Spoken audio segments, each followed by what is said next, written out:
for losers, man. I don't get involved in that stuff, but Angel Rashad Milligan rolling out. That's a good question. Brandon, We can't ask Rashad questions. Hey, Rashad. Yo, what's up? My name's Rashad Milligan. If you are new to the channel, this is the road to 5K subs. All right, we talking new music, we talking a little sports, and we talking about a little news. Right now, I just saw some, so I was like, let me just react to it on stream. And I was like, this will be my first time watching it. So this is my first time watching it. And I want to watch it with you all. And it is, drum roll, please, Angela Yee. She reacted to the whole Just Hilarious thing. Breakfast Club. Leave. She's now launching a new podcast called The Latest with Lauren LaRosa. Now, the show is described as an extension of her popular segment on The Breakfast Club, where she breaks down the latest in news and pop culture. I'll begin with your thoughts on that and the overall drama that we all heard on the airwaves. Well, I would say this. When I initially left, they did say they were going to hire 2 people. So that was always the plan. So I'm going to be honest, I don't know what's communicated to anybody. I know Jess was out on maternity leave, and I know that's tough too, coming back. I know she's expressed, having a baby, postpartum, all of those things take a toll. And Lauren works really hard. And Jess does too, like she's on the road. And I think part of why they hired her was because of that. Like she does comedy shows, she goes on the road. That adds a lot to the show. Has a strong following. Yeah. But I think a lot of times it is social media that tends to get people riled up. It's outside forces. It's not what's in the room, and that's what makes tension sometimes build. But what is good is when you can have a blow up and then work through it. And so we just have to see it publicly play out. But I think it looks like they're really working through it. And I feel like this can be an advantage because a lot of people can relate to blow-ups in the workplace, and then how do you move forward from that? Because sometimes the resentment can just build and build and build, and then everything falls apart. But if you can catch it early on, that's a good way to make sure, let's squash this. So if you knew that they were going to the 2 people or 2 women model, I don't know if it was 2 women, but 2 additional people, how is it that didn't get communicated to Just Hilarious, or at least it appears that way? Hey, well, I'm not sure what they... This little Fox crew, hey, they hip. Some folks on local news and everything like that, they just speak to the talent, right, that comes in, because that's like the talent that they producers booked or whatever. So they don't really know what's really going on for real. So they'll ask like the basic surface level questions. And even though this is a follow-up that you can ask if you're just listening to the previous answer and following up, they're asking like they're tapped in. They know what's going on. So salute to these 2, and Fox for choosing these folks to let them do. Like, I don't know if they're the morning show anchors, if this is the Fox in New York and everything like that. But yeah, just all around good ideas all around. And then another thing, like morning shows locally are always like kind of softball. You know what I'm saying? Like, we're watching a dog lick a tree. It's so cute, isn't it? Is a lot of traffic going to work and school today, so watch out for I-20. Like, that's like, what I'm saying, the morning news. So I don't know. I appreciate them for not going soft for crazy, but all that stuff, man, communicated. But I know the plan always was, even when I was there, they were like, we should add another person. Okay. And so it was always like, okay, we're going to hire 2 people. And I feel like they've said that. So I'm not sure what was said. They both did. They both kind of mentioned that, this was always a part of the original plan. Somehow it was a shock factor. Something got lost in the sauce. There was a breaking down of communication, and then she ended up blaming Charlemagne and of course DJ Envy for not protecting her in that moment. But then she pointed back to you. She just said, I'm not crazy. Yo, these 2, hey, Fox, local Fox in New York, y'all need to give these 2 a raise. These 2 jokers know what they talking about. They plugged in, and they not scared. They not scared. When we was talking about journalism versus the podcast, this is the difference. And they're doing it in a tasteful way because they know how to flow it within the conversation, because they studied and they practiced this for years on a professional level. And they're not raising their voice and not, oh, Angela Yee, that ain't what she said. You see the demeanor. Take notes, bro. This is so crazy. Yo, This duo right here, both of y'all, salute, double salute to y'all, man. And I knew that. What they say? They say good day, DC. So this is DC. I'm thinking this New York the whole time. It's right there, DC. Rashad reading this fundamental. Anyways, shout out to DC and these two anchors right here in the Chocolate City. They definitely representing well and doing what they have to do. Shout out to Good Day. but what was she alluding to? You know what? I saw her one. What was she alluding to? Is crazy. Like, bro, these boys, they ain't letting nothing slide. They say it's a morning show. She said, I'm going to just laugh it off. That was crazy, right? He said, but what was that about? They ain't letting nothing slide. They brought out the two black anchors that asked the black questions about the black. I know that's right. Good day, DC. But I'm not crazy. And, I knew that. but what was she alluding to? You know what? I saw her one time. We had like a women's event. And we didn't even have a chance. It was all the women at iHeart. So we haven't really had a chance to even break it down. I think she meant it more as a compliment, like, Angela is not crazy. Because people thought I was crazy for leaving the show. Sometimes people think as the woman, you're the problem. And so when something like this happens, it's like, she's not crazy. Like people, who knows who said that, but yeah, I thought she was alluding to the fact that maybe you went through something similar behind the scenes and you can relate. And hey, they not letting her slide out. She tried to backslide out of it. She was like, yeah, I'm not crazy. I'm like, Angela Yee, what you mean? Like, you not crazy? Like, you saying something there if you read between the lines. And girl, she ain't let it slide. He not letting nothing slide. Both of these jokers is on their job. Give them raises right now. All right, anyways, let's get back to it. She's not crazy, and I'm not either. That's how I took it. I think all of us took it that way. We were just like, wait, how did Angela get involved in this? Right. This man said, I think all of us took it that. They are acting. They are doing their job, bro. They are doing their jobs, bro. Right. I don't know. I haven't even had a chance. We saw each other. I don't even know what's going on. It's only my third day out here. It's only like whatever you just had. She crazy. Me no habla English. Amazing way to back out. Angela Yee, amazing way to back out. You know what I'm saying? Separate yourself. Sensational back out PR save right here. Sensational press right here. Professional press from these two. The dream team, the dynamic duo. Shout out to Good Day DC. Y'all got something good going on in the Chocolate City. Shout out to Fox. Y'all, hey, we need raises. Fox 10, DC. We need raises for these two. We were doing like these little group sessions, and we were like, we'll talk later. And I'm sure you guys will. Then I left to go to Memphis. Yeah, I hope that conversation happens because I think both women are equally talented in their own, they arena. Bring something different to the table. I think Jess is hilarious, and then Lauren is a journalist. So I think if they can figure out how to balance those things, and sometimes it's also the conversation of, okay, when do I jump in? Because I also think it's important before a break to sit down and be like, okay, this is what we're about to talk about. What's your point of view? What's your point of view? We do that every day. We do that every single day. I don't know that they aren't doing. I told you they're professionals. I told you these two is professionals. And Angela Yee showing her 30 years of radio experience right there too with that, just saying that preparation is the key to everything. If for my journalists out there, if you ever get booked for a segment or anything like that, regardless of how much you know about the topic, it's always best to prepare. So, I'm saying, call up some people or whatever who might know about the topic or just know about segments on air. Call them the night before and talk to them. Talk out like potential, have them give you like a mock interview. The same way that you did in high school of mock interviews with colleges or mock interviews with jobs or mock interviews with scholarship opportunities and stuff like that. Do the same thing with your friends. Mock interviews for segments that you might go on TV or radio or something like that. So when you go on these segments, you're not rambling. You go over their cut time that they have for the TV show or the radio show. And you could be prepared. It all goes back to preparation. And that's something that professionals do to come out with the cleanest and the best product and to really deliver what you wanted to say. Because when you don't prepare and it's kind of off top, then it's a lot of uhs and kind of walking all around the world, rambling to get to the point, which unironically I do all the time here. But that's because all the time I'm not preparing down to the T's. I'm rushing and, I got multiple things going on, but that's no excuse.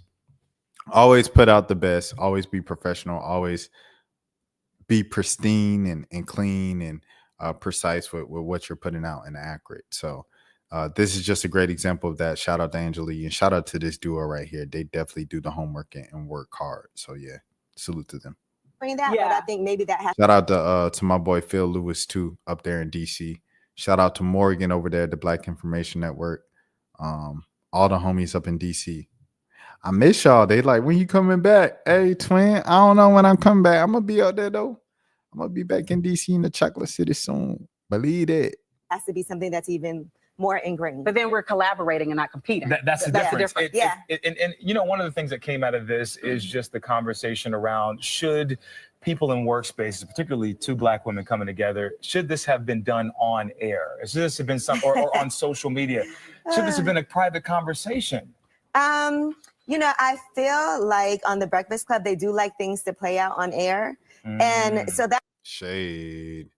that's an argument that can be had, but it's also part of, I think, the allure of the show has always been people feeling like part of it. And so that show's been around for what, 14 years now, 15 years. And so I think that part of what people like is they feel like we want to see the inside workings of what's happening. Yeah, and breaking so that fourth there's wall. nothing more inside. And then I think also Jess publicly put out her live. And so that is what is the reason why. How do you not address it at all? That's right. Because you can't just move on and people are like, what happened? What happened? What happened? Well, let's let it play out. Got it. Well, thank you for sounding Thanks out. for That's clearing from the that up. Queen too. The Queen. They needed two people to fill your seat. Oh, that's Marissa. Yo, shout out to Marissa Mitchell, man. Atlanta legend for sure. She used to be at Fox 5 and then they moved her up. I don't know if they moved her up or she just decided to go to DC, but she's up in DC now. Shout out to Marissa, man. I didn't even realize that was Marissa, bro. That's like one of my big homies, bro, from like when I was in college. She was at Fox 5 in Atlanta. I was going to school in Atlanta, and she was always just one of those people down to give us tips, down to listen to us, down to all of that. Shout out my boy Jordan in the chat at the right time. Fox 5 legend. See, Jordan, though, shout out to the East Side producing legend. Jordan Dunlap is in that building tonight. But yeah, no, for sure. Marissa was one of them people that like every single time you approach her or something like that, AABJ, Atlanta Association of Black Journalists and stuff like that, she always give you game, doesn't gatekeep everything like that. But I was like, these people are good. And then I seen that's Marissa. I know her. I don't know this gentleman right here, but salute to him as well. And best of luck to them. They're doing great jobs. All right, cool. Bet. So now that we got that out the way, let's get to the music, man. Let's get to the music. So some of the things that I'm listening to that came out this week. Hold on, give me a second here. I'm gonna share this tab. I got my I have my little thing up. If you want to see my recent searches, I have Anicia, Make Me Smile, Kanye, which is Addiction. I was looking up Don Robinson to look up another thing. Don Robinson. I kept looking up Don Robinson. Lil Yachty, Rusty from Tyler, Pink Dreads. I wanted to hear that song. Mexico Draw. I like his song. The song where Tony Snow is in here. So, anyways, but yeah, these are some of the few songs that I'm checking out this week. The songs that I like this week that just released about an hour ago.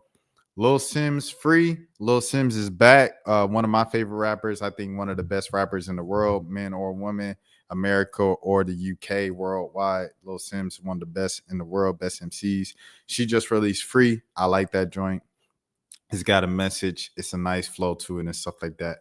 Great bounce back from last week with Saba releasing one of the best rap albums and just pure rap albums in the game, as he always does. Consistent deliverer. Always has a message in his music. Same thing with Little Sims. Always has soul and always has some content, some weight to her lyrics. That's what I want. See, I'm watching the DDG Hit-a-thon and stuff like that, and he's making some bangers. Like the joint with the baby, I really like. He made two of them, but I like one of them for sure. And he had one that he made before the streaming week with Bia. They got me messed up. I really like that one too.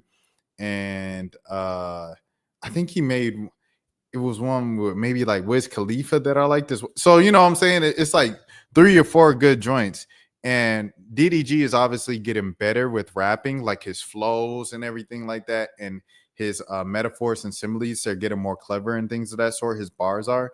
The thing with DDG, I feel like to get him to that next level that I know he wants to go to, because he often expressed that he wants to be the biggest rapper in the world. He knows he's the best rapper in the world in his heart. He wants to be the biggest rapper in the world. He wants to be as big as Drake. He wants to be bigger than Drake one day.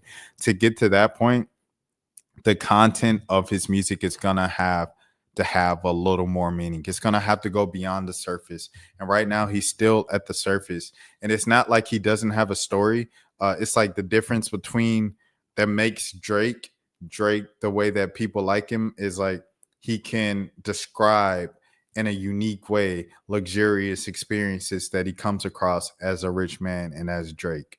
The thing that you hear when you listen to Tyler, the Creator, he can break down something similar as, I went out into my garden and I planted some sunflowers to prepare for the rainy season that we're about to have over here in Seattle. And he makes it sound like the drizzles of the clouds, so the clouds are crying, like, you know, like he describes it in a way that is like methodical, or like makes it cinematic and everything like that through the imagery of his words. And he can say it in a different way that's like, oh, that's crazy. Storytelling, something that, you know, DDG has stories. He has enough experiences, unique experiences. Like he literally had the world or Americans watch him, and people around the world as well watch him, from vlogging in college and starting off with skits and music videos and parodies and things of that sort in high school, to go into college and having the best grades and showing off his A's and vlogging him going to college parties and vlogging him driving to college for the first time and all of these things, and dropping out of college because he's making more money than professor, and all these people are doubting him, and turning that into a business, moving out to LA, moving his entire family out to LA, dealing with, you know, the tragedy of losing his brother. Like he has a story. That's what I'm saying. To go into Sway in the Morning and getting the recognition and cosigns from the biggest in the world, meeting Beyonce and Jay-Z and meeting Drake and playing basketball with him. These are all stories that he can tell in his music. And I feel like he just kind of leaves that surface level to just, I got cars, I got money, I got women. Yeah, mess with me. I'm smoking weed. I'm on the yacht. I'm dancing. I'm got all this money. And it's like, it could be so much better. And I think that's what's holding him back from getting to that next level. So while he might still have hits, a hit like I'm Geeking, a hit like Moonwalking in the Calabasas, a hit like Pink Dress, the thing that's holding him back is a lack of substance, and he can go definitely to that next level. Okay, next song, I said Lil Sims Free. Spook featuring Veda, Eat. Spook featuring Veda, Eat. It's like a nice little kind of dance song, you know, kind of shake your hips like, you know, TikTok, you know what I'm saying, kind of like a what is it, Lil Uzi vibe or whatever. I just want to rock. I like that. Shout out to Spook. She's been very consistent herself. Kind of underrated. I'm not even gonna lie to you. She had her viral moment with Gold Digger and she really stood out there. But I felt like since then, since her drops haven't been just every week she's dropping a new song, she's kind of become a bit underrated and overlooked within the underground scene, especially within Atlanta and stuff like that. So shout out to Spook. She's still putting out good stuff. And Beta has been on a run, bro, where she's just killing every single week. It seems like she's on somebody else's song, or she releases a song of her own or a project of her own so far in 2025. She literally went in 2025 with like, I'm taking over. And I think she was unfortunately dropped by Rock Nation and stuff like that, which kind of sounds like, so she's independent again and she's looking to get signed by another label and stuff like that to get the money to finance the things that she wants to do, like music videos and stuff. When she was with Rock, her music videos were like top tier and things of that sort. So I know she's looking for that next opportunity with labels, but in the meantime, she's releasing whenever she wants to. And it's a beautiful thing. I really like the Laffy Taffy freestyle that she did on her last EP. And speaking of freestyles, another song that I really like that released this week was Fly J's March Madness freestyle. I think Fly J doing a March Madness freestyle is the thing that makes the most sense in all of music. It just, you know, she's playing in March Madness. She's one of the best players and one of the faces of March Madness. When they're promoting the Sweet 16, they're like, Fly J, Paige, And Hannah, you know what I'm saying? They're showing their highlights and stuff on the ESPN commercials and stuff like that. And to rap over March Madness, she's also from Atlanta. Like, well, she's not from Atlanta. She's from Georgia. Future's from like Georgia. You know, it just makes sense. It makes too much sense. And to do it right before the Sweet 16, the day of a game that just happens to be a Friday, I think it's chef's kiss. And she snapped on it. So shout out to Fly J. And then she paid homage to Future at the end by doing the Future March Madness Fly. I'm like, oh man, just beautiful, beautiful stuff. She did it a week after, by the way. She has 6 NIL deals popping in March Madness. She's on all the commercials when you watch women's basketball tournament and everything like that. And then she made a song in collaboration for the music video with Lyrical Lemonade last week on like what it takes. And I'm, oh my gosh, bro. Fly J's doing it different. Like, it's some things, bro, that I noticed that I feel like people just look at and they kind of take it for granted. They gloss over. What Fly J's doing right now is crazy, dude. Like, she's doing the Experian NIL deal where she's forgiving $5 million of debt to Louisiana families and $100,000 more to Louisiana families after every single LSU win in the tournament, right? She's doing that. One of her other deals is with Powerade. So she does the Powerade song. She names drops Powerade, says, I got NIL that I'm not drinking Powerade. So she names drops Powerade the same way that Tyler at the end of his album and Chromacopia shouted out Converse. These are things that you got to peep. People are going to say, you just got to listen. Jack Harlow, he shouts out, I believe he's with Converse too. He's shouting out Converse and stuff like that. Anyways, so she does that. And then the video is done by Lyrical Lemonade, and it's just a fire video because it's shot by Cole Bennett and his team and things of that sort. Then she comes back the next week with our March Madness freestyle. Are you serious? What are we talking about right now? So yeah, shout out Fly J. What she's doing is sensational. So those are the songs that I like this week. Those 3. And 4, if you want to count Beta's song from a couple weeks ago, the Laffy Taffy freestyle. 4. So Lil Sims free, Spook versus Veda Eat, and Fly J March Madness freestyle. And then if you want to count the Veda Laffy Taffy freestyle, that's the 4th one. Shout outs that I definitely want to give. Another one. If we're gonna do songs from like last week and 2 weeks ago, the Miles Minnick song. The Miles Minnick song with Lecrae. It's a little West Coast joint, kind of like a collar grabbing, you know what I'm saying, little kind of woe thing. They got a new joint. You make sure you check that out. Miles Minnick and Lecrae is dope. So yeah. And then 2 songs I want to shout out that necessarily weren't my favorite from the week, but I think it's definitely like worth a shout out because it's kind of like big accomplishments and things of that sort. Thank you, Jordan, for that. Heaven Sent is the name of the song from Miles Minnick and Lecrae that was released a couple weeks ago. They premiered it at Rolling Out Miami a couple weekends ago. And and then they put it out after that, or they put it out and then they performed it a couple days later. So I really like that joint.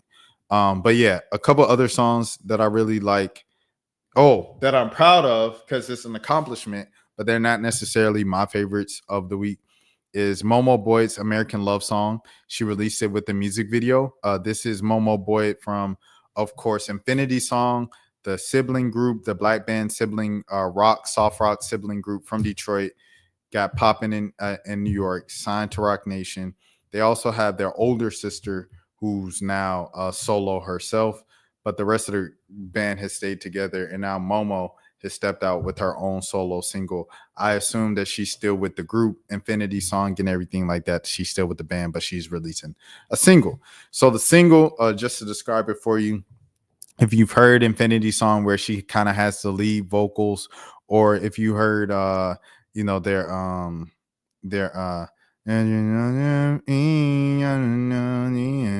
Fleetwood Mac. That's the name of the band. When you hear their Fleetwood Mac covers and stuff like that, and she's kind of like the leading singer, that's exactly kind of how this track sounds and things of that sort. And she's talking about how love isn't a right, but it's a privilege. And she's just talking about, if I wasn't so American, then I would see love in a different way and things of that sort. And it's a beautiful message, beautiful lyrical content. I think the thing that, honestly, to keep it a bean with you, that spoiled it for me was a music video on her love interest and she's getting married, and I was just like, oh. But yeah, I like it. I rock with it. I rock with it. I rock with it. So salute to her and congratulations to Momo Boy for releasing her first solo single. And I kind of like the fact that it is still in the same realm of the Infinity song and Momo Boy's sound.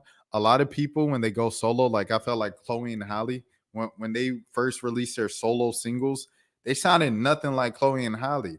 And it's like some people might appreciate that for the, kind of like difference and everything. But me, I'm like, no, you guys make good music together. I like Chloe and Halle. I feel like they make good music, good soulful music, good dancing music, good alternate music.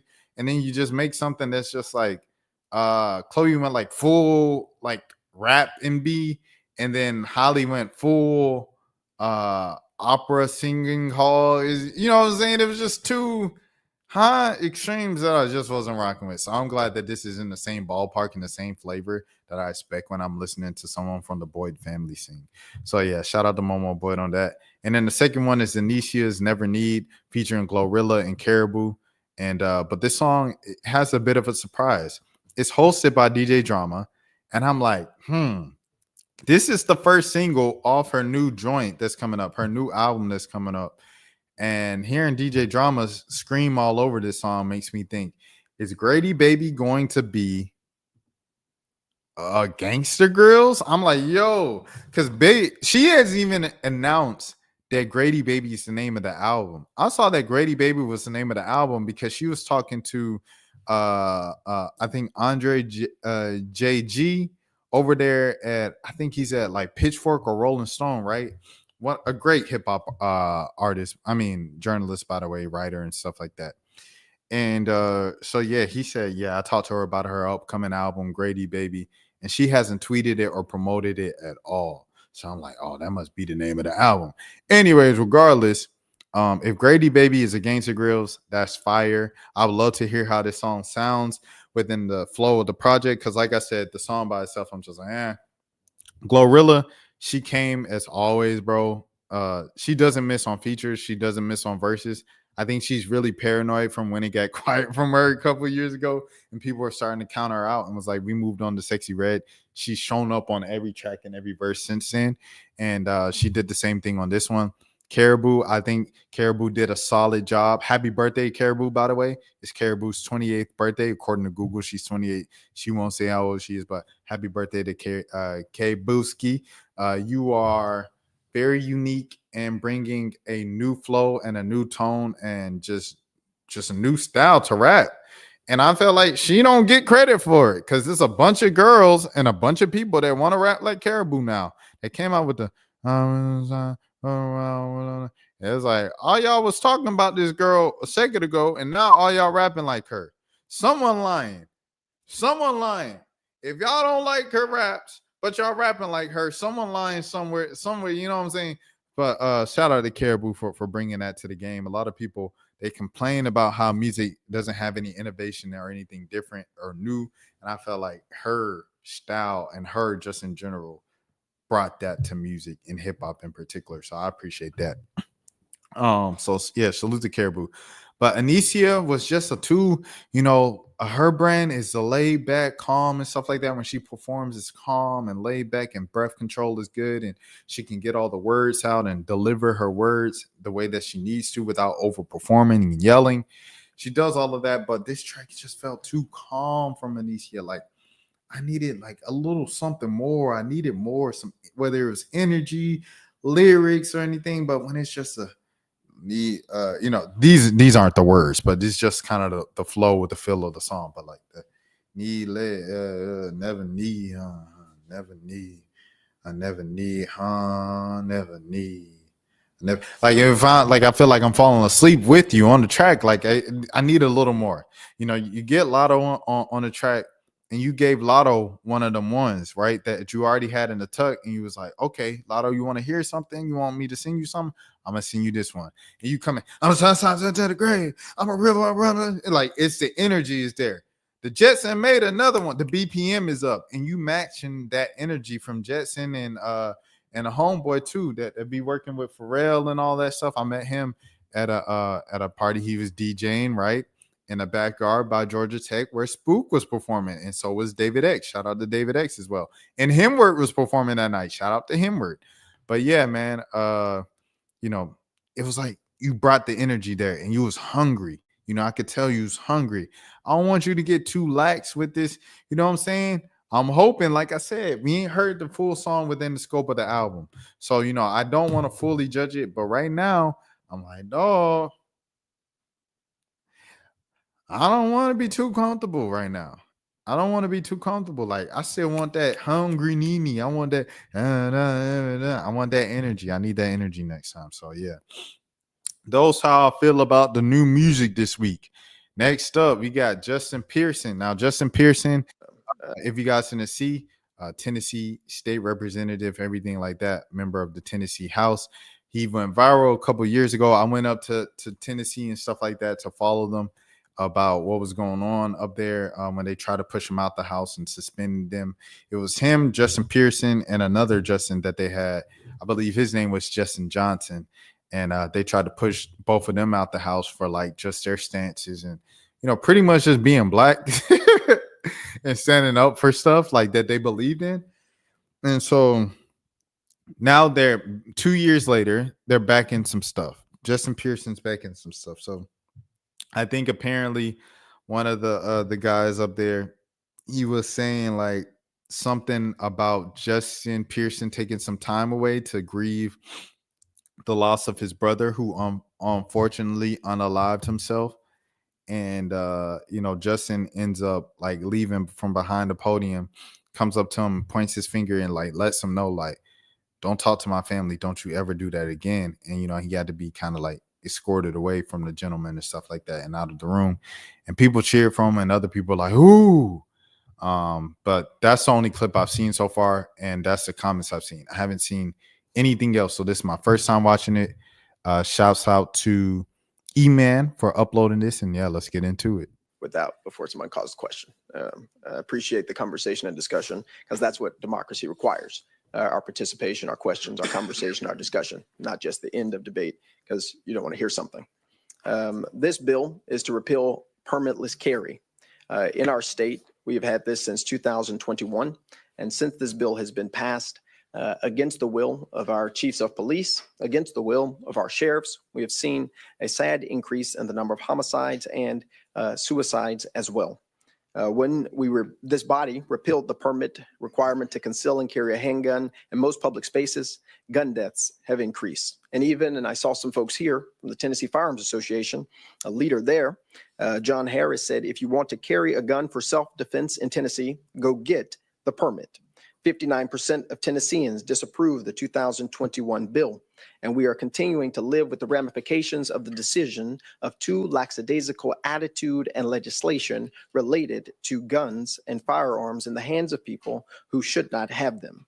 I am a proponent not just of the Second Amendment, but of the right for people to responsibly carry firearms. In our state, giving anyone who can walk into a gun store access to a firearm that can hurt them or to hurt other people is wrong. It is detrimental. It is immoral, and it is consistently leading to more problems for our communities. If indeed child health is a critical indicator of a society's well-being, as one of our own state agencies have said, the burdens of homicide among Tennessee children is higher among Blacks, males, and children aged 15 to 17, with firearms being the leading means of lethality. We have a responsibility to do all that we possibly can to protect our communities. I remember what it was now when he was saying this. This was exactly what it was about. It was about gun control, and it was after a school, school situation tragedy that happened. I want to say it was Nashville. But it happened somewhere in Tennessee, and Justin Pearson and Justin Johnson were two of the guys that like protest, but it was a third state representative, and she was white. I believe her name was like Gloria or something like that. And they let the white state representative get back in the house, be reinstated back in the house. but the two Justins, the black Justins, they weren't allowed to go back in the house. Like they wouldn't reinstate them, and they called them the Tennessee Three. And it was a big deal. And I just remember that. But yeah, that's what it was about. It was about control. To ensure that they are safe. Since 2013, Guns and Trunks was passed. In 2014, 15, 16, 17, 18, we have continued to pass legislation that has made it easier for people to have access to firearms. Now, in this moment and in this time, tomorrow, where we are remembering the Covenant mass shooting that occurred, the largest mass shooting of a school, as we continue to remember Antioch and the lives of people right in District 86, including a pastor whose funeral I have to go to this Friday, who's died from gun violence, we have a responsibility to not let politics stop us from good public policy, realizing that the lives of our people is what is paramount, not the wishes of the NRA or the TFA or other people. We, as legislators, have an opportunity to right a wrong. And while some folks have supported not having a permit, we know that better education is and will opportunities to protect our kids to ensure that they are safe. I ain't gonna lie. I really rock with Justin, bro. I really rock with Justin. And I remember when he first went viral, people were like pulling up his stuff from college where he was speaking like totally different and he had a haircut. And they're like, he's cosplaying as like Martin Luther King Jr. And I'm like, what if he wasn't cosplaying? What if this is who he was the entire time? He just grew up in the church. So that's why his voice, you know what I'm saying, in inflections is naturally like that. And he just was never able to grow. Once again, going back to the video where we asked, are haircuts anti-black?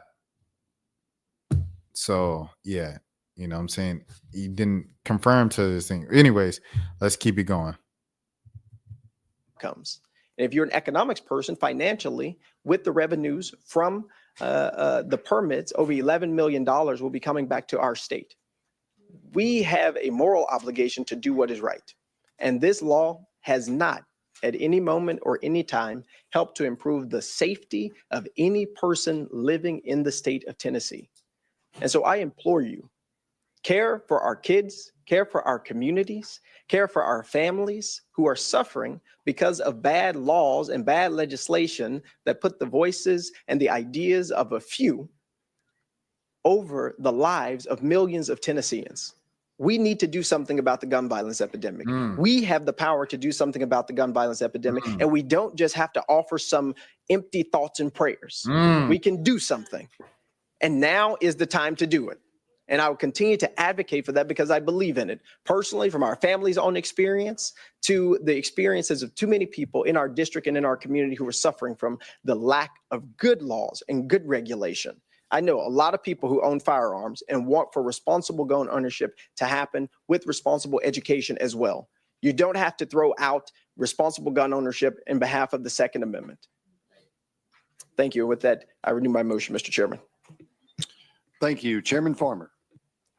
Thank you, Mr. Chair. And with regards to your remarks, you know, you talk about, well, we need to be heard, democracy, and all this. I know every member in this committee has been here this year working during committee, during session, voting on bills. Yes, sir. And I know you may have some things going on, but you have not. So I don't think it's fair for you to come in front of this committee and lecture us on hard work and convictions. And Oh, so this is what is, that is crazy. Nah, buddy. You're going to have to see me, bruh. He said, you talk about hard work and showing up, but you ain't been showing up lately. And I know you've been going through some things. Brother. His brother is gone. His brother just unalived himself. Some things, he lost his brother. Justin might be like maximum 33 years old. Maximum, he might be. He is 30 years old, bro. This man is my age. His birthday is like 2 weeks from me. This man is my age. He's young than a mug, bro. Lost his brother. I know you're going through some things, but you haven't been here and working hard voting on stuff while we've been here working hard voting on stuff. What that got to do with the proposition I just made with the statistics that I had have these gun laws and lack of firearm and lack of bling bling laws and things of that sort? What does that have to do with how that's affected the Black community, particularly for Black boys between the ages of 15, 17? All the statistics and the facts that I just gave you. And I keep reiterating that I respect the Second Amendment. I support the Second Amendment and the right to bear, at the same time responsibly, and to have license and to go through and to tighten up the registration process to be able to carry. Right. What is my personal situation of me not being there because my brother is no longer on this earth after I've been with him for 29, 30 years? What does that have to do with this? Why are you going personal to attack me when I came to you with just facts and numbers? That's the thing with, here we go. That's the thing with Bron and Stephen A. And I hate to judge you because you can't get away from it. Bron went full, okay, keep it basketball, keep it stats, keep it basketball, keep it that. Stephen A, the one that went, stop it. LeBron, stop it. It's going too far with your son. Your son is ruining the NBA. This is the worst thing that's ever happened in the NBA. He's a 55th pick. He played like 3 minutes in that game against the Sixers. Remember when they gave him the ball on 3-man weave on the fast break and he like fumbled the ball or he put it up and missed the layup or whatever. And that's the highlight they showed 8 times. Like Bronny was just playing 42 minutes of a game and he just had 20 turnovers on those 42. He played like 8 minutes. He was the 55th pick of the draft. The only reason why people were talking about it and talking about it for as long as they were is because it was LeBron James' son. And that was the worst thing that's ever happened. And please give me a break. And that's what LeBron was pressing Stephen A about. Okay, you keep it basketball, keep it facts, keep it statistics. The second you go out and start attacking me personally, which Stephen A did there, then it's personal.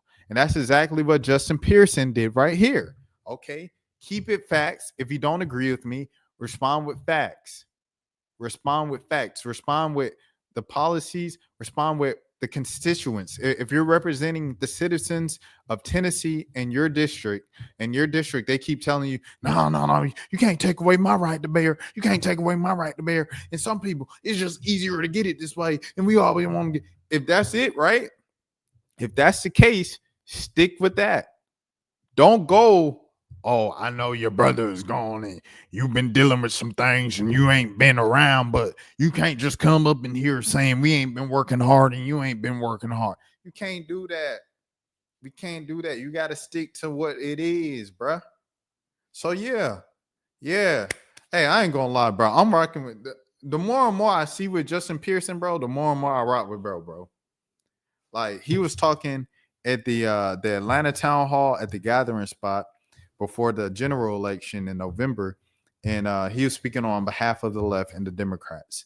And he was speaking about the rise of Trump and what it represented and everything like that, of misogyny and just like what America is and how it even got to that. You can call it the manosphere, red pill, everything like that as well, play some parts of it, which is why those guys, Joe Rogan, Andrew Tate, or Aiden Ross, were all like, his boys and everything like that, the representatives on the social media side.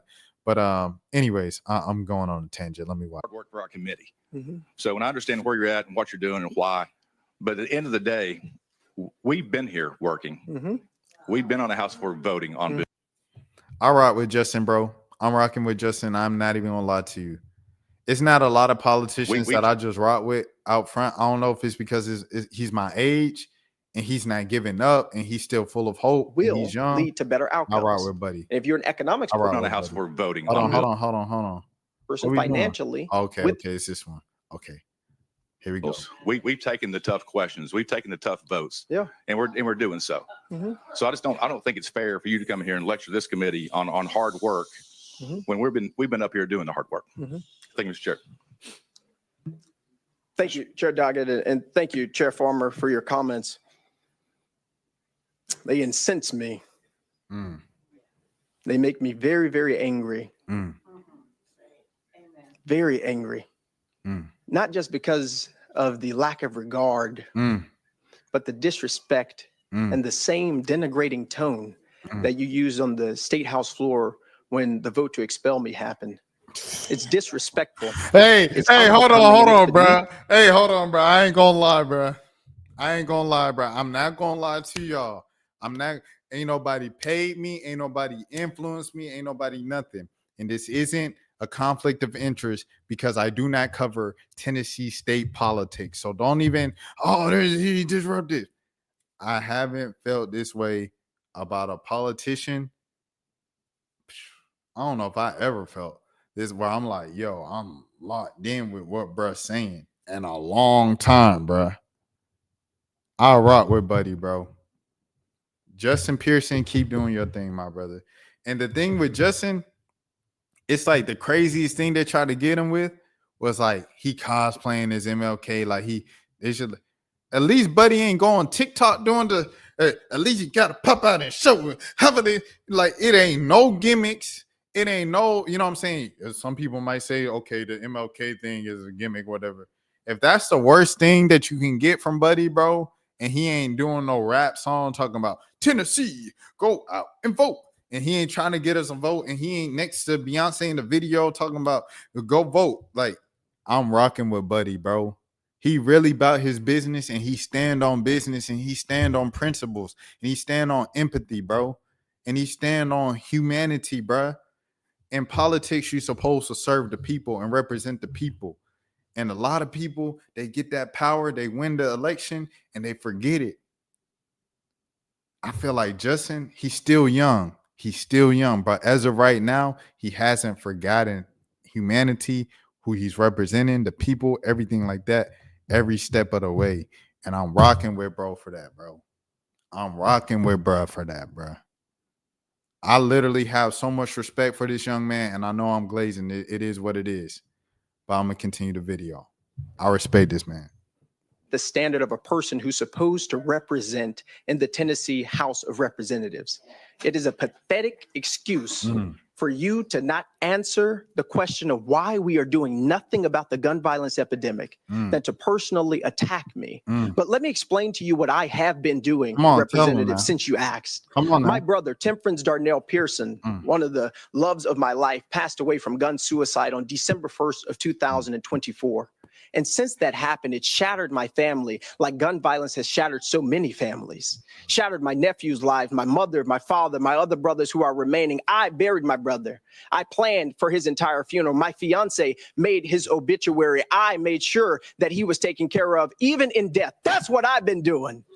But also, not just that, I went to all of my nephew's schools. I met with their principals and their teachers to ensure that they are okay. I gave them and made sure that they had grief counseling and that they're seeing a psychiatrist. That's what I've been doing. And while you're talking about hard work, you need to realize that our job is not just in this state house with these marble floors. Our jobs are on the streets and in the communities that we serve. And so while you've been here passing bills that have been hurting transgender children, while you've been here passing bills that have been hurting the I ain't gonna lie. Sign me up for the Justin Pearson fan club. I'm not even gonna lie to you, bro. I'm not even gonna lie to you, bro. And y'all know, I ain't no bias on this channel. Y'all know because y'all was just on my behind about me criticizing Jasmine Crockett once again. I said Jasmine Crockett go on Breakfast Club, speak for an hour intelligently in detail about the issues of what's going on in national politics and what's going on in DC and Capitol Hill right now. But the reason that she goes viral is for some foolishness, for a cute TikTok little clip farming moment. At her big age, at 42, 43, you know, she being millennial, catering to the millennials and stuff like that, trying to get a cute TikTok. And it's like, bruh, you so intelligent, but people are paying attention to this with you. You looking just as clownish as the other folks, which overshadows all the great work and intelligence that you have from within.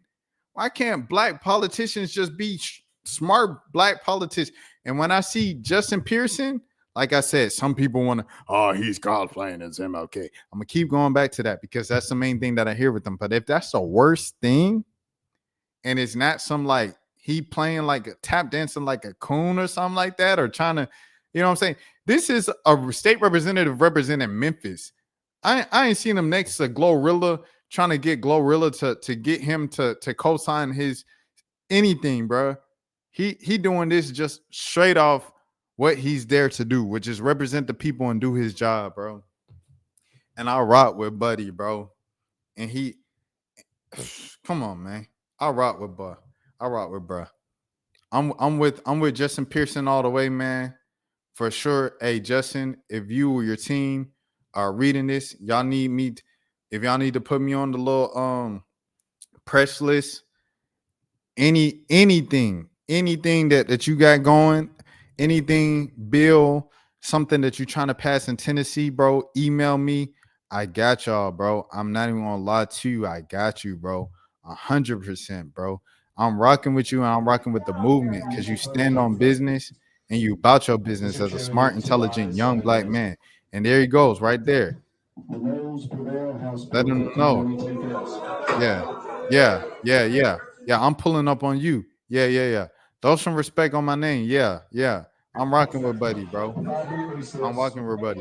It's some people in this world, in society, that's applauding Aaron the plumber because he's bringing back fade culture and fighting, and he's promoting fighting so much within the black community to ironically cut down on unaliving and ending people's lives over conflicts and everything like that. That's why he's pushing the fade so much to bring that back, and almost in a way to show black unity, which is crazy because at the end of the day, it's still violence.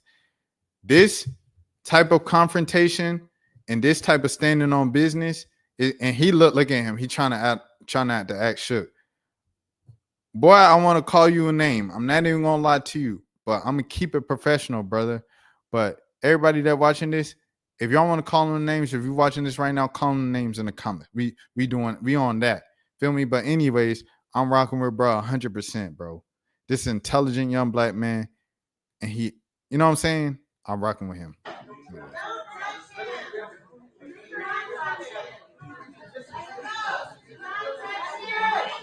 They said, do not touch him. You weren't even close enough to touch him.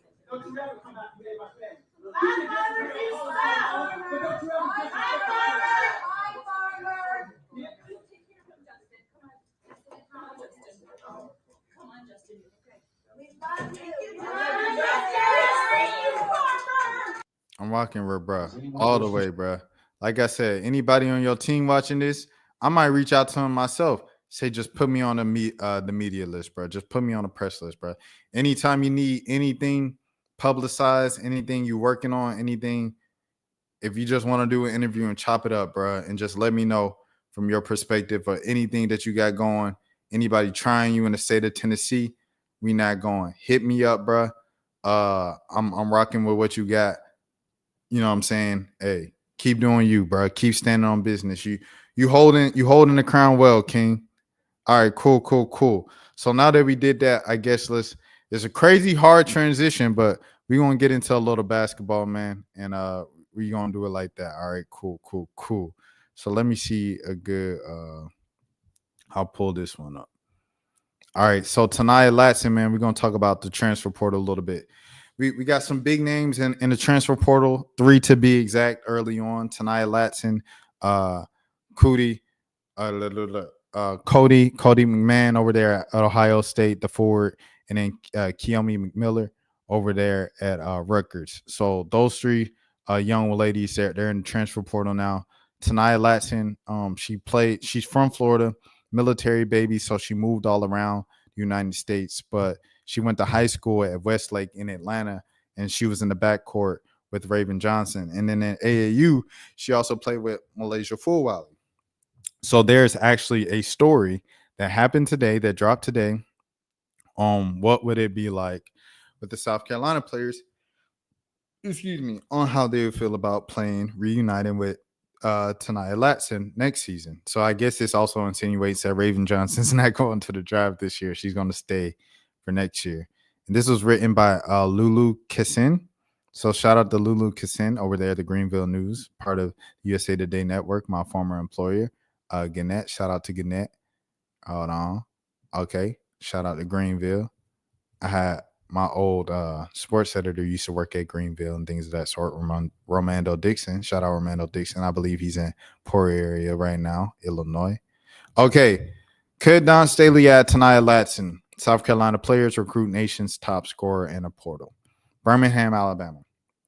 It's Sweet 16 time for the South Carolina women's basketball team, but March Madness isn't all that's happening in the college basketball world. Florida State's Tanaya Latson, the nation's leader scorer at 25.2 points per game, reportedly entered the transfer portal on Thursday. In the season-ending loss to LSU on Monday, a blowout loss, Latson scored 30 points, had 7 rebounds, 4 assists, and 2 steals. One of her high school teammates was Raven Johnson, South Carolina's starting point guard. Before number 1 seeded South Carolina 32-3 faced number 4 seeded Maryland 25-7 in the Sweet 16 on Friday in Legacy Arena. Johnson was asked about Latson. I would tell her, let's run it back, Johnson said. She knows what winning culture feels like, a disciplined basketball team. She knows all the stuff. I'm definitely trying to get her to come here. I'm in her ear. I'm definitely in her ear. I'd be happy. We'd all be happy to play with her. The two won 4 straight state titles at Westside High in Atlanta and played AAU together alongside Malaysia Fulwiley, Joyce Edwards, Ashlyn Watkins, and former South Carolina star Camila Cardoso. They all played against Sanaya Fagan, who was on a different AAU team. I was always talking with her, Johnson said. She's like my best friend. I've seen her go through a lot, honestly, not just with basketball, things outside of basketball. The stuff that like she's earning, she's deserved it. She works hard. She loves the game. So if we can get her to come to South Carolina and have that same type of Tanaya that I know, it'll be a miracle for us. With Fulwiley, Latson was the other half of the backcourt duo that was a hard to stop in AAU basketball. Man, I would love that. Raven and I were just talking about that, Fulwiley said, I assume with a smile. She kind of reminds me of myself. You got to love Fulwiley's confidence, man. You got to love Lay's confidence, man. She has a high motor. She's like the leading scorer in the nation. It's like, yeah, man, she's got a lot of potential. I see a lot of me in her. She has a high motor that just doesn't stop. If we have that here, I think we just added another undefeated season.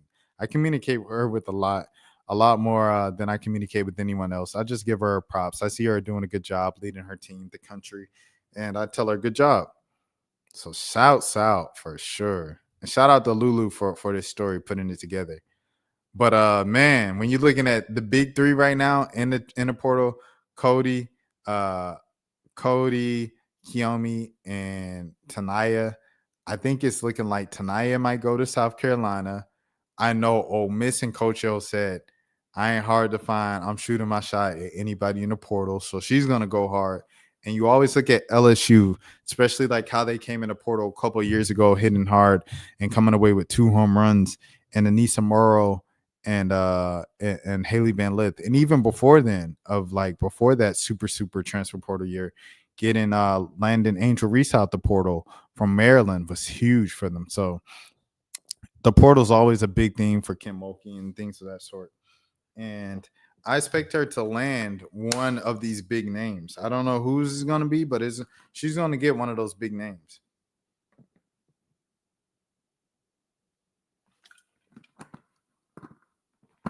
And with Anissa being gone now and LSU and Baton Rouge, I definitely see Cootie from Ohio State being that fit for LSU. And then for Kiyomi Miller, I think, Coach O would love to have a talent like Kiyomi Miller. Those Kyrie handles, everything like that. She was going viral at the beginning of the season, and then she kind of had some what it seemed like internal program kind of tension and things of that sort. Coach O seems like a player's coach.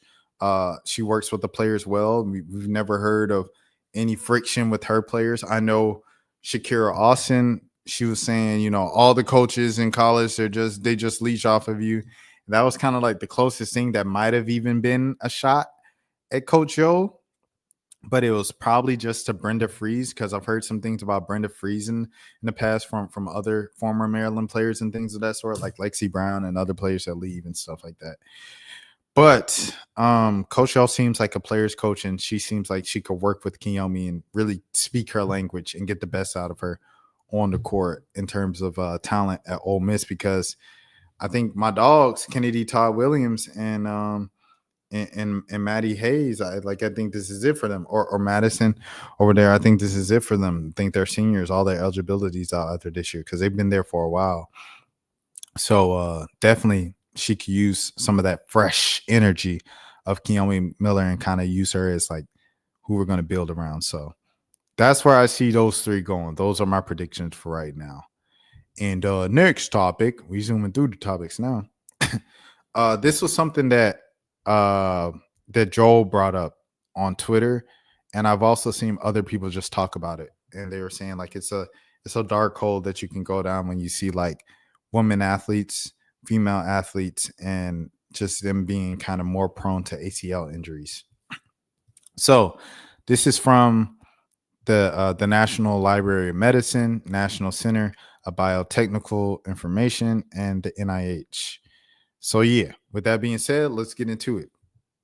Female athletes tear their ACL at an alarmingly higher rate in certain sports, including basketball, team handball, and soccer. The participation in sports by girls has increased dramatically in recent times. The rapidly increased numbers of females participating impacts the number of injuries. However, the rates of ACL injuries in comparable sports of basketball and soccer have remained alarmingly high, with the change in male to female ratios over the last 10 years. The incidence of female to male is 3.5 times greater in basketball and 2.8 times greater in soccer. Jeez Louise, the typical mechanism of the injury is a rapid but awkward stop in anticipation of lateral movements. That's exactly what happened to Juju. The ACL tears and 7 MS, dynamic movement patterns that are very different, important factors in contributing to ACL injury. The extrinsic and changeable factors that are controlled by the players and coaches. The intrinsic differences between male and female athletes that would explain why women tear ACL 2 to 8 times more frequently than men. Consensus statement. A consistent conference was held in Hunt Valley, Maryland on June 10, 1999, sponsored by the American Orthopedics Society for Sports Medicine, National Athletic Trainers Association, National Collegiate Athletic Association, and an Orthopedic Research ARED Education. They got me there. ARED Education Foundation. The goal of the conference was to discuss this is anatomy. Autonomic, environmental, hormonal, biomechanical risk factors for non-contact ACL injuries, specifically what we know from the written information, areas for further research and prevention strategies. From the written information and presentation of 12 physicians and 9 basic researchers at this retreat, a prevention booklet was published. The categories of the risk factors were, here we go. If it's anatomy, then it's anatomic,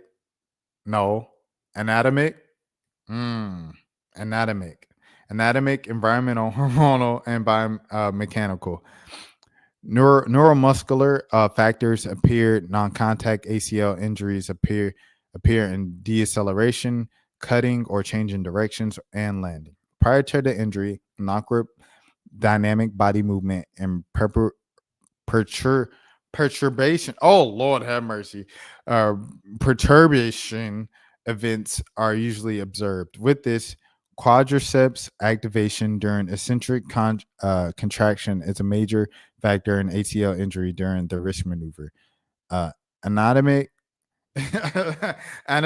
risk factors of both of the femoral notch and lower extremity alignment were discussed. Although there is much literature on the role of the femoral notch size in ACL injury, no consensus on the notch's role on an ACL injury can be reached at this time. Identifying sport-specific at-risk motions and positions are encouraging athletes to avoid these at-risk situations when possible seems promising. Further strategies for activating protective neuromuscular responses when at-risk situations are encountered is also a popular prevention strategy.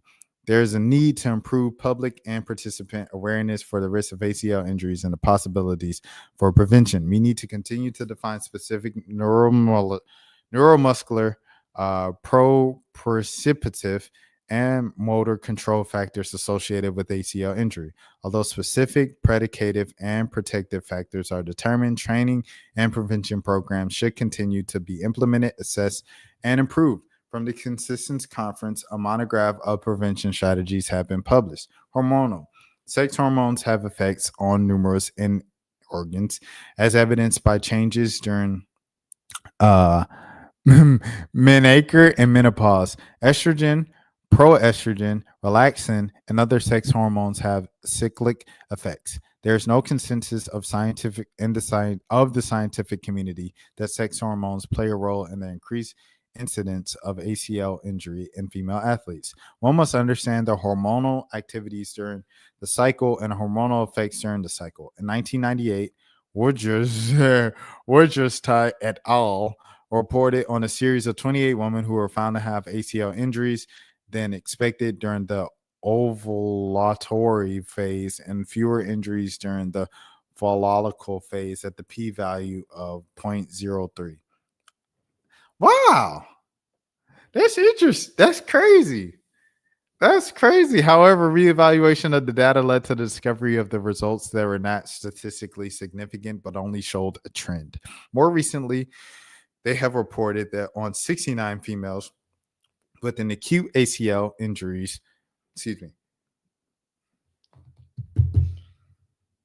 study within 24 hours at 4 centers by the menstrual cycles details at urinal hormonal legends. These results supported a significantly greater than expected percentage of ACL injuries during mid-cycle ovulatory phase and less expected than the luteal or follicle phase.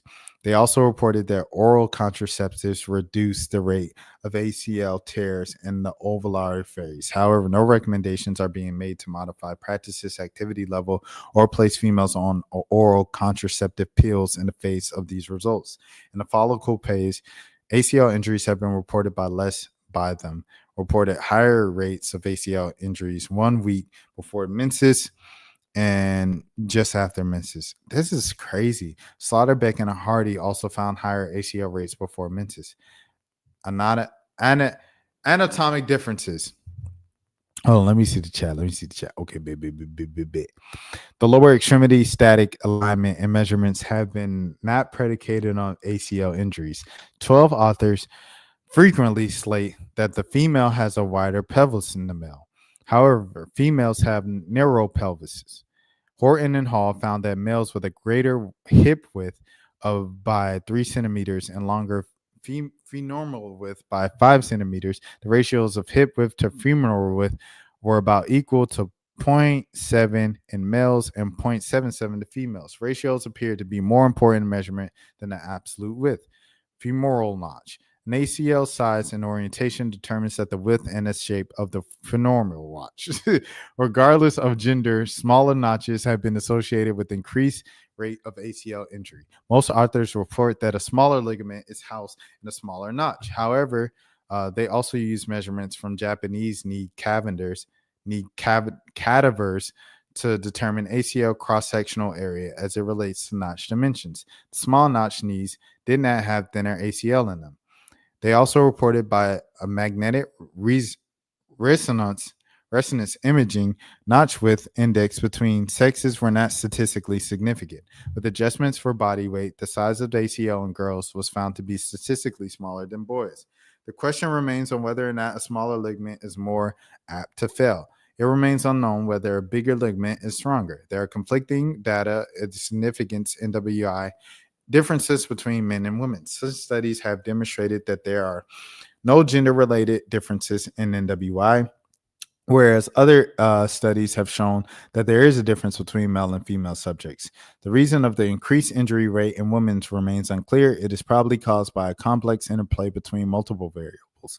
Other studies suggest that NWI and other morphologic parameters of the osseous intercollegial fossa. No, I definitely butchered that. May not be critical etiological factors in the patient of the unilateral or bilateral ACL tour. They also suggested that a narrow intercollateral notch that it contains a smaller ACL. This may explain why people with narrow notches have a higher incidence of ACL injuries, but no significant correlation was found after dissecting cadaveric knee joints.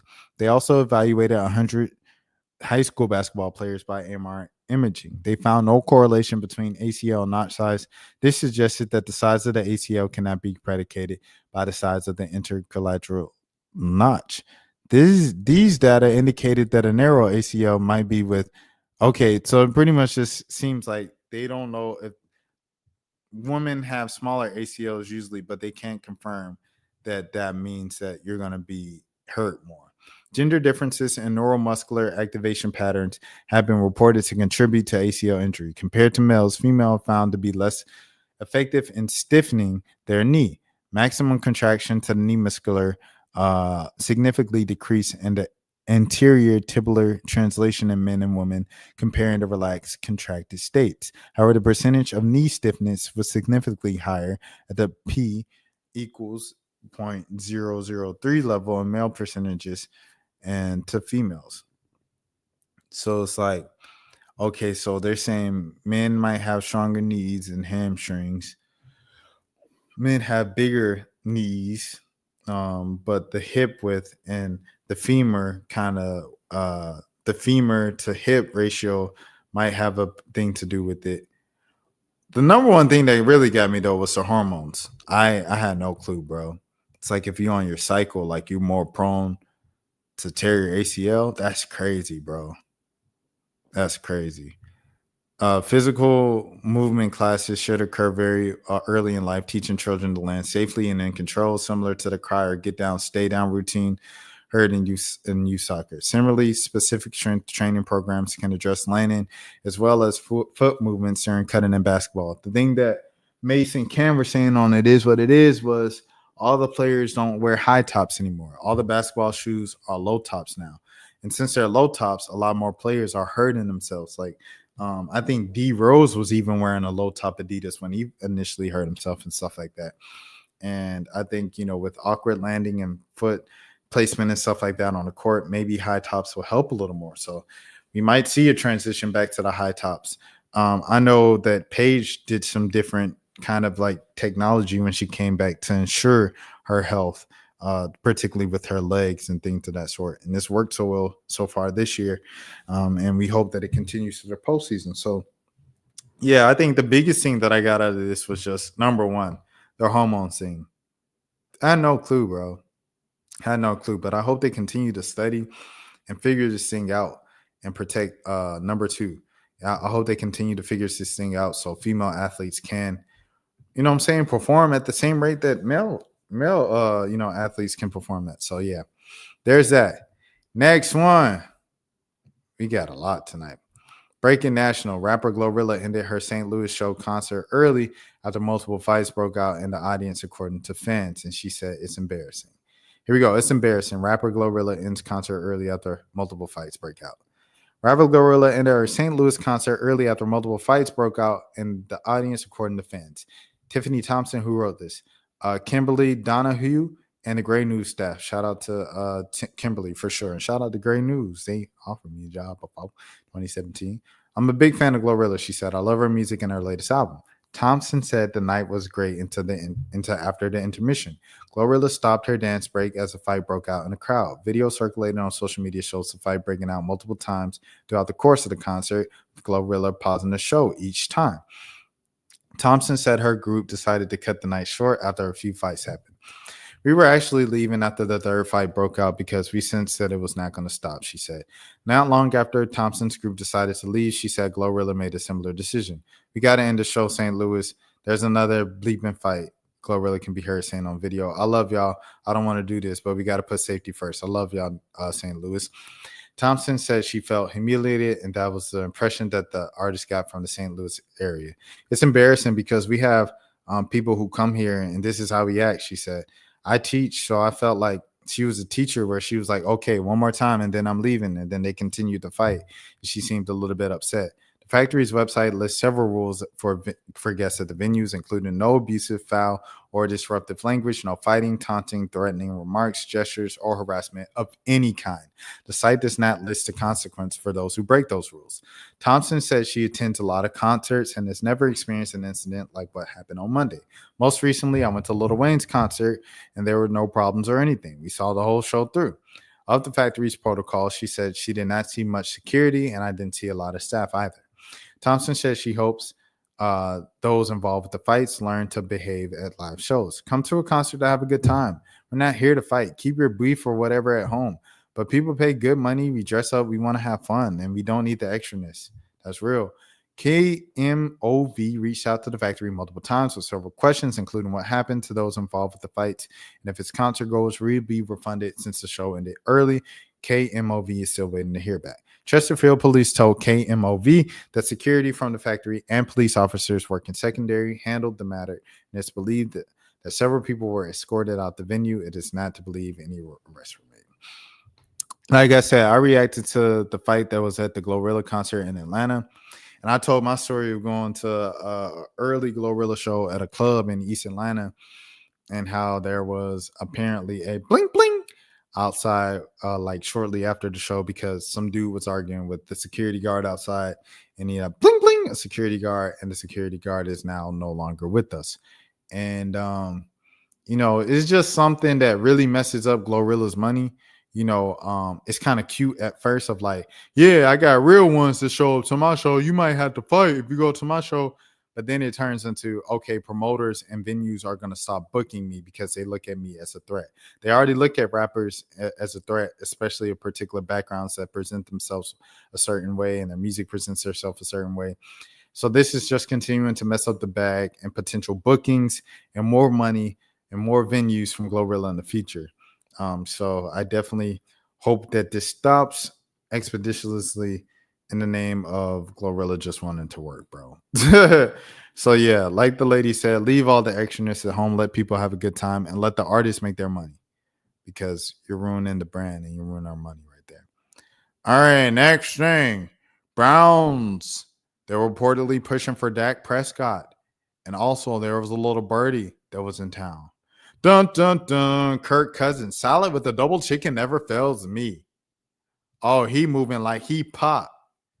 First, the ping pong, take the Falcons shirt off. Now you just wearing black. They said the Falcons are more likely to part ways with you. They said, okay, we not gonna cut you. We gonna hold you and still try to trade you. Because we know some teams want to trade for you. So they said Kirk Cousins at Westlake Chipotle. Hashtag Browns. Hashtag Browns. And he didn't even say, oh, I'm just showing some love. This man said, salad with the chicken double never fails me. And he got the joint, the Micah 6:8 in his bio. What does the Lord require of you? To act justly, love mercifully, and walk humbly with your God. I know that's right. But goodness gracious, have you no shame, Mr. Kirk Cousins? Mr. Kirk Cousins, have you no shame? But like this, so Dak Prescott, apparently someone they're pushing for, according to reports. Myles Garrett said he already heard the Cleveland Browns plan for quarterback. He liked it. That's why he smiled, and that's why he was going back to the franchise. And now Kirk Cousins is saying, I want to go to Cleveland. I'm in Cleveland. What's Cleveland? This one is for you. So is it going to be Shador? Is it going to be Cam Ward?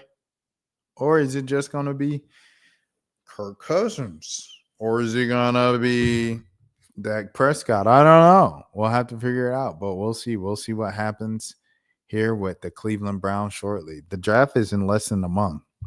So we'll definitely have our answer in a month of who's going where and what's going what. Next up, we got Selena.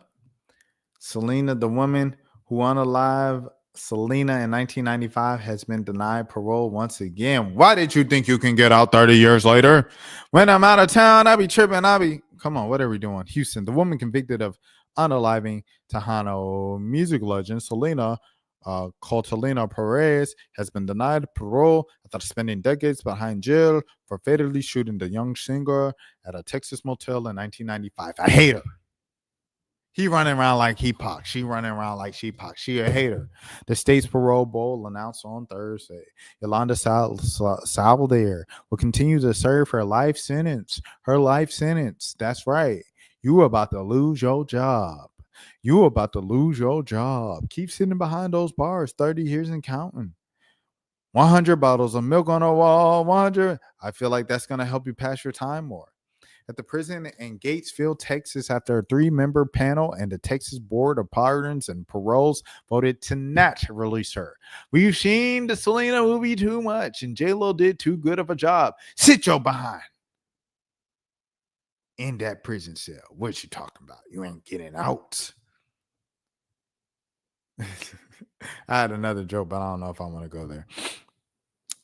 In a statement explaining the denial, the board said the panel found that Salvador continues to pose a threat to the public.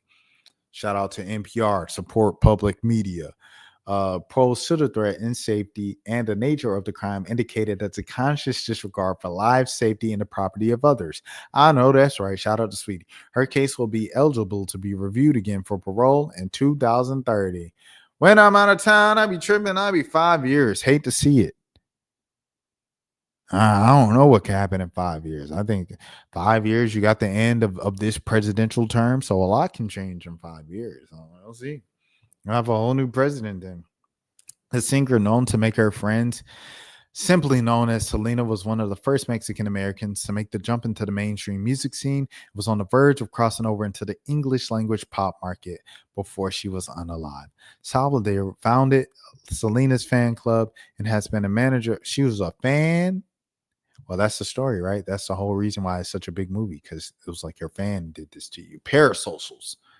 A stan. Shout out to Eminem. Shout out to 8 Mile. Shout out to Tyler, the creator, who shouted out 8 Mile in his newest Narwhal interview. Y'all check that out. Narwhal. Until she was fired in March 1995 by money was discovered missing. So you got caught stealing, and you was like, I'm going to get to the unaliving. You catch me stealing, I'm going to get to the unaliving. That's weak sauce. Can't handle it. If the heat is too hot, stay out the kitchen. Selena, Corpus Christi native, shout out to Texas, was 23 years old when she was unalived by a 3.8 caliber revolver at a Days Inn motel in Corpus Christi on March 31st, 1995. She did it the same month. She was able to run to the motel lobby where she collapsed. She was later pronounced unalive in the hospital an hour later. Motel employees were testified that Selena named Yolanda in room 158 as her attacker. I didn't mean to do it. A sobbing Salvador said during a 9-hour standoff with the police. She told the police that she had the 9 revolver to unalive herself. She probably should have done it, because now she's going to sit behind jail for the rest of her life.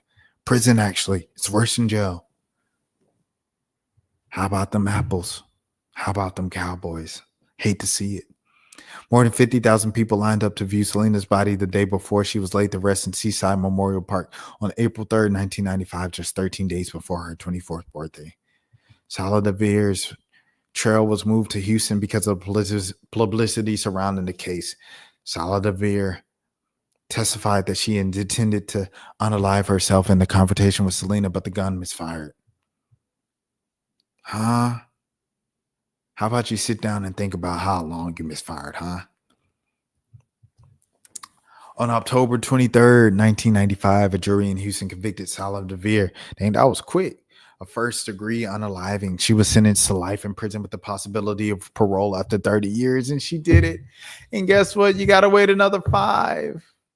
And then after that, you're going to have to wait another 10. Then after that, you're going to have to wait another 5. And then how old would you be at that point? 80? Let's throw another 10 on it. Thank y'all for coming on this ride with me. Here's 2 more for the road. While in prison, Salonavia, former Norris, obtained her paralegal and associate. Oh, congratulations from her. I wonder if she'll ever get to use it in the free world in criminal justice. But no. Salute for honesty, for education. Anybody getting their education, salute. You're getting smarter. You know what I'm saying? You might not have much of a life on this planet left, but eternally you have a chance to get right with God. Learn, get smarter, get right with God. And that's all that matters at the end of the day, right? This is all temporary. That stuff is eternal. You feel me? Amen. Amen. And the court documents filed in 2016, Salonavia said she was being held in protective custody. Yeah, you got Selena. Everybody loved the Selena movie. Whites, blacks, Asians, Mexicans. Meaning she was segregated from other inmates because prison officials were concerned for her safety due to high-profile nature of her case. She filed several appeals of her conviction, but all were rejected. So Elena, the Queen of Tejano, rose to stardom and won a Grammy during the Tejano music boom in the early 1990s. Her hits include Bitty Bitty Bum Bum, Bitty Bitty Bum Bum, Como la Flor, Amor Perdido, No Me Quita Más, and Tu Solo Tu. Dreaming of You, her English language crossover album, released a few months after her passing. It topped Billboard 200 and featured hits like I Could Fall in Love and Dreaming of You. Jennifer Lopez played the singer in Selena, a 1997 biopic. The Grammys awarded Selena with a posthumous Lifetime Achievement Award in 2021. Bitty Bitty Bum Bum. Shout out to Selena, man. Rest in peace to Selena. Shout out to Jennifer Lopez, man. We showing love, man. Speaking of Texas, we gonna stay in Texas, huh? Everything's bigger in Texas. Shout out to Stallion. Shout out to bigger in Texas, man. Anyways, let's get to it. 4 deputies in Texas within the span of 6 weeks from the same sheriff's office unalive themselves. Something's going on in Texas with the sheriff's department. Also today, friends and family said goodbye to veteran Harris County Deputy Christina Caller. Her death last week was ruled a suicide. Caller is one of 4 current or former Harris County deputies who've taken their own lives in just the last 6 weeks. ABC 13's Jessica Willey is live tonight, and this is leading to important conversations about the need for support, Jessica. Yeah, Eric, the department has a behavioral health division that has made great strides since it was established in 2020 and has led the way, its director says, among law enforcement agencies. But these recent deaths are raising serious concerns for the deputies organization. The question is, what more should they be doing? It caught a lot of us by surprise. Harris County Sheriff's Deputy Christina Kohler left home last week and was never seen again. Houston police issuing this alert. The 37-year-old found on the 13th. She had taken her own life. 3 days later, Maria Vasquez, who left the department in December, died by apparent suicide. William Bozeman, also a former deputy, died earlier this week. Tragic news. One is too many. 2, 3 it's definitely devastating. That Jose Lopez is helping his friends and colleagues try to process. It hits very close to home, and it's a reminder to us of how fragile life is. It's also a reminder that we do need to look out for each other. We do need to take care of each other. Lopez is the president of the Harris County Deputies Organization, but he knew 2 of the late deputies personally. I knew him for over 20 years. In just 6 weeks' time, 4 current and former deputies have taken their own lives. Psychologist Thomas McNeese is the director of the department's Behavioral Health Division. These last few weeks have been difficult for our staff and for the sheriff's office as a whole. He says he and his division work to provide resources to both former and current employees who are struggling. They embed to help people feel more comfortable. This profession, unfortunately, takes a toll on people, and over time, the longer they're in it, the more of a toll that it takes. And it changes people. First responders historically have a high rate of suicide. It's a combination of things like what they see on the job and then what the job entails. While the department has been focused on mental health, often leading the way, Lopez says these last few weeks have raised questions. We can't help to ask the question of, is that enough? You know, do we need to do something different? What else can we do? An And as they work to investigation. support those grieving, McNeese with This is this obviously message something's to going anyone on. who might How be does in nobody crisis. see this? Reaching out, getting some help, doing something to be able to not stay stuck where you're at is really important. Jessica Willie, ABC 13 Eyewitness News. Obviously, you know what I'm saying? Shout out to mental health and everything like that. And all of that stuff is definitely important. At the same token, 4 and 6 weeks, hello, there's something going on. Instead of like trying to prevent the further tragedies and unaliving of the police officers and members and deputies and sheriffs of the sheriff's department in Harris County in Texas. Hello, let's investigate what's actually going on. Are they connected in some way? Were they being, I don't know. I think an investigation is needed, and everybody interviewed for this story shouldn't have just been police officers. I felt like you should have had someone outside of the sheriff's office to answer. That's just me. But yeah. There's that. And yeah, my last thing, man. You guys see that I'm falling asleep. It's late. I've been on stream about 2 hours. Here we go. Viral YouTube dating series. Shout out to Deadline, man. Shout out to Peter Wright for writing this story. And let's give it up, man. Viral YouTube dating series Pop the Balloon lands on Netflix order. And Yvonne Orji is set to host. W's, man. Arlette, I know, is an executive producer on this project, so she's staying with it. The lady who started it all, the lady who popularized it, got it all the way sent up to Saturday Night Live, millions of views each week, and birthed the career of one of the biggest stars on the internet today, Aaron Plummer. You love to see it.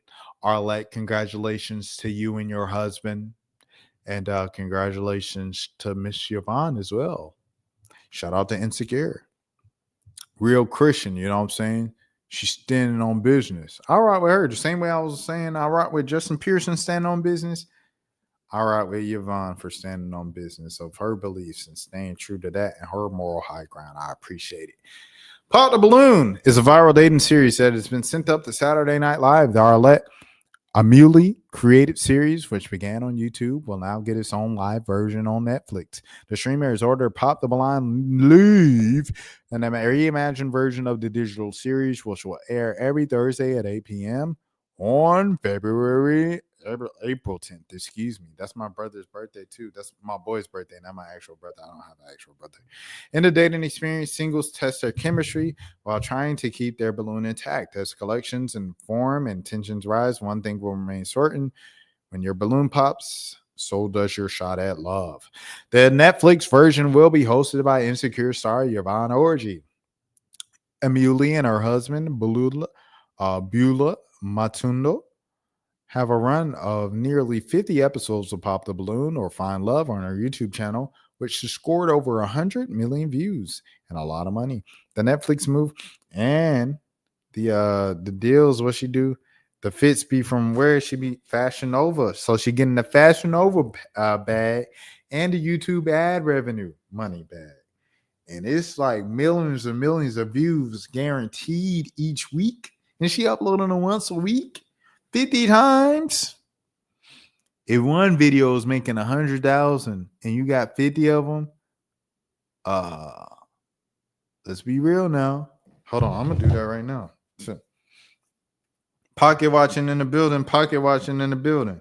If one video made 100,000 and she's done 50 of them, she done made $5 million off that ad revenue by itself. $5 million. And then she's also got the Fashion Nova to it. There's got to be, you say the Fashion Nova deal probably like what? If you're getting 100,000 for a video from ad revenue, probably getting because you got to look at it like this, y'all. There's no music. It's an hour-long show, and people are watching for the entire hour, and each episode has at least 1 million views. So she's got to be getting 100,000 from it on YouTube.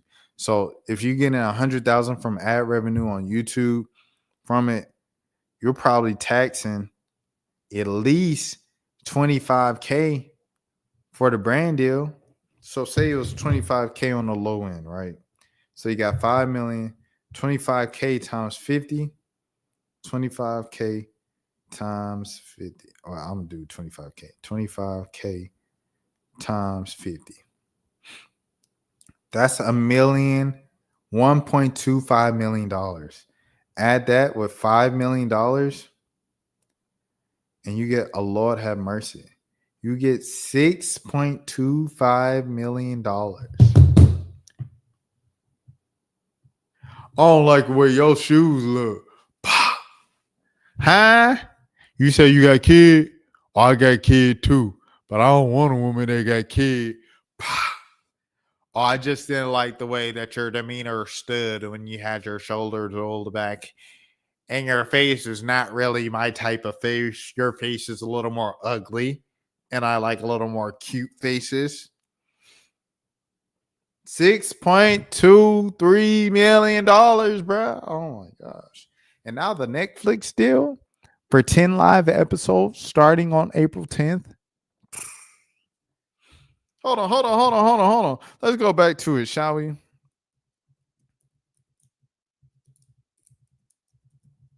Let's go back to it, shall we? She said she was offered $500,000 at Netflix compared to $20 million for Chappelle and $11 million for $20 million each for Chappelle and Seinfeld and $11 million for Amy Schumer. She was offered $500,000. She was like, "You're lowballing me." So if you think, now that we know that 10 episodes, let's say she's getting $500,000, 500. I think that we'll see that first. 500,000 times 10. So that would be a $5 million deal. I'm thinking she probably got about 2 mil. Anywhere between 2 and 5 mil, because you know what I'm saying, they're executive producers, so they might be getting a little more money. But I say probably anywhere from $1 to $5 million. Now she already had $6.23 million, right? So you add that to the one, and so now she's got at least 7 point from this Pop the Balloon show that everybody calls stupid. Whew. It costs to be stupid in 2025. I tell you that. All right, the Netflix's move is the latest streamer to take the ideas that pop on social media or other digital sites and expand them to their platform. It follows the deal of British influencers and pranksters Sidemen, whose series Inside launched its second season on Netflix earlier this year that had DDG. Pop the Balloon on Netflix will also feature reality stars including Johnny Bananas, Chase Damore, Vera Abraham, and Zena Sase. There we go.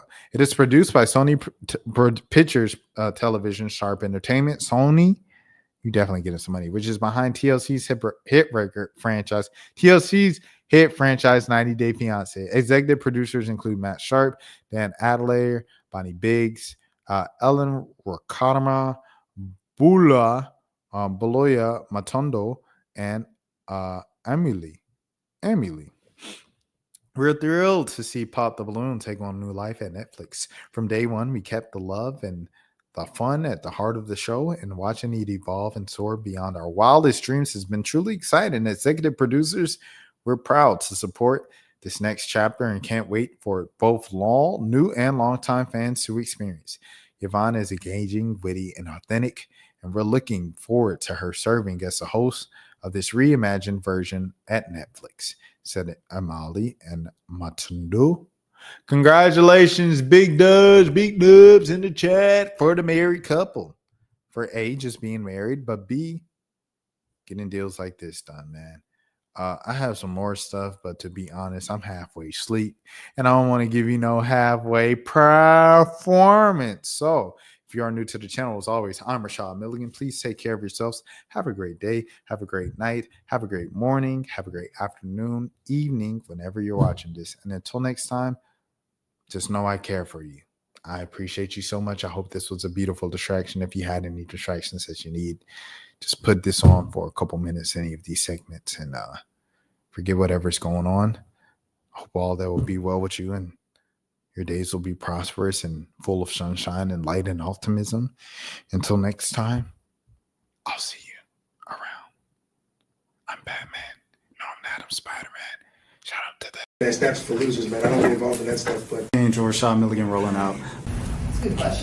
Brandon, we can't ask Rashad questions. Hey, Rashad.